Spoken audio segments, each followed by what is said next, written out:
Entre ébéniste et menuisier, la différence c'est que l'ébéniste fait du plaquage en général. C'est-à-dire qu'il peut venir plaquer du bois fin sur du bois plus massif. Alors que le menuisier, d'une manière globale, va utiliser du massif.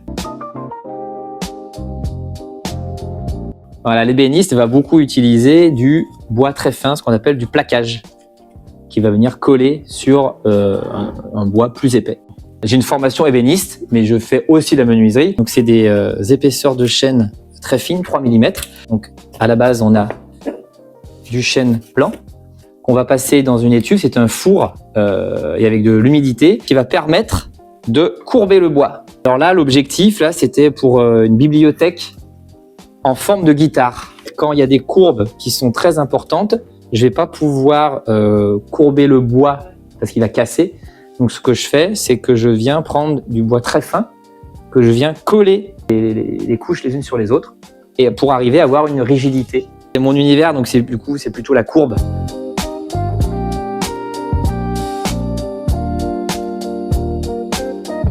Je m'appelle Romain Chintre et je suis ébéniste depuis 4 ans maintenant. J'ai fait une reconversion, je travaillais 10 ans dans l'aéronautique et mon atelier se situe à Lagny-sur-Marne, aux ateliers de la tannerie. Donc c'est un lieu où il y a une 50-60aine d'artisans. Voilà. Donc on partage un lieu vraiment super. On part du bois brut, on vient du coup recouper. Je fais des petits morceaux. Moi je suis issu de la campagne lyonnaise, un petit village de 500 habitants. J'ai vécu toute ma vie là-bas et je suis venu dans la région pour ma femme, tout simplement, avec les études. Et je suis en Seine-et-Marne depuis maintenant 15 ans. Et puis dans la famille, on était entouré quand même de pas mal de peintres, des artisans, des artistes. Donc je pense que j'avais un peu ça en moi aussi, ce côté artistique et puis manuel. Dès que j'avais l'occasion, j'allais dans le garage et puis je fabriquais, parce qu'il y avait du bois, puis il y avait quand même des machines, parce que mon papa bricolait quand même pas mal. En fait, j'aimais du coup bien bricoler, travailler le bois, mais dans les études, ça se passait plutôt bien. Du coup, j'ai fait une filière en fait générale. Je me suis pas trop, posé plus de questions que ça. On m'a dit, continue, tu débrouilles bien en classe. Et c'est vrai que souvent, malheureusement, je trouve les métiers d'artisanat ou manuels sont un petit peu délaissés. Je trouve super intéressant, moi, finalement, de revenir là-dedans après avoir fait du coup quand même des études et appris beaucoup de choses qui me servent d'ailleurs aujourd'hui. C'est-à-dire que mon métier d'ingénieur me sert énormément en fait dans le travail que je fais actuellement, parce que j'adore les process de fabrication. J'ai fait beaucoup de choses là-dedans. Et je pense que c'est ce que je préfère, c'est partir de quelque chose de brut, alors le bois, et faire une pièce finie avec tout un process. Avec sa chance que je trouve qu'il y a de plus en plus aussi d'alternance, où on peut allier à la fois le travail et puis les études, et le travail manuel. Là, ça fait 4 ans que je me suis reconverti. Donc, ça me met le sourire. Moi, j'avais de plus en plus envie de revenir au manuel. Pendant le Covid, j'ai fait des choses créatives, je pense. Et petite anecdote rigolote, c'est que ma première et unique vidéo YouTube que j'ai fait est passée sur TF1, où j'expliquais comment fabriquer un vélo d'appartement, en fait, à partir d'un vélo. C'était dans les idées les plus farfelues, je me rappelle encore.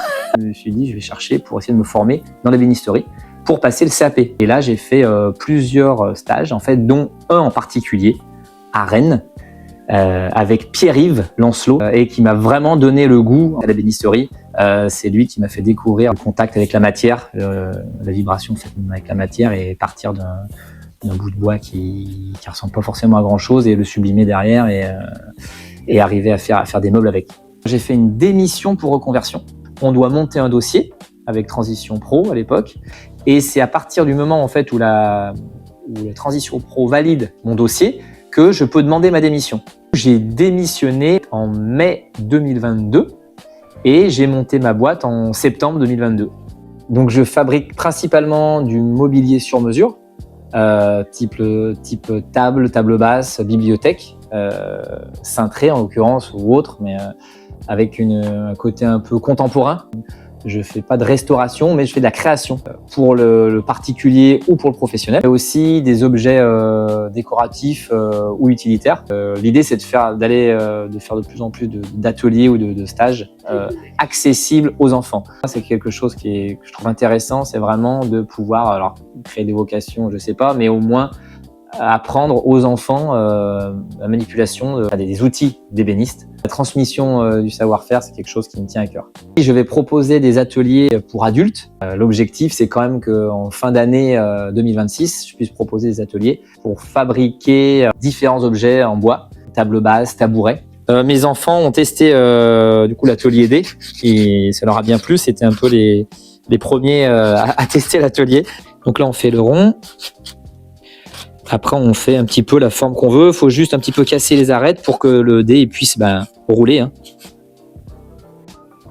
Et la magie opère. Et le dé est terminé. C'est la partie que j'adore le plus, je pense. C'est l'huile qui sublime le bois, quoi.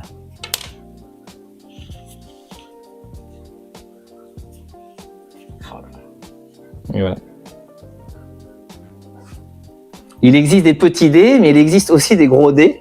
Et c'est en fait des boîtes.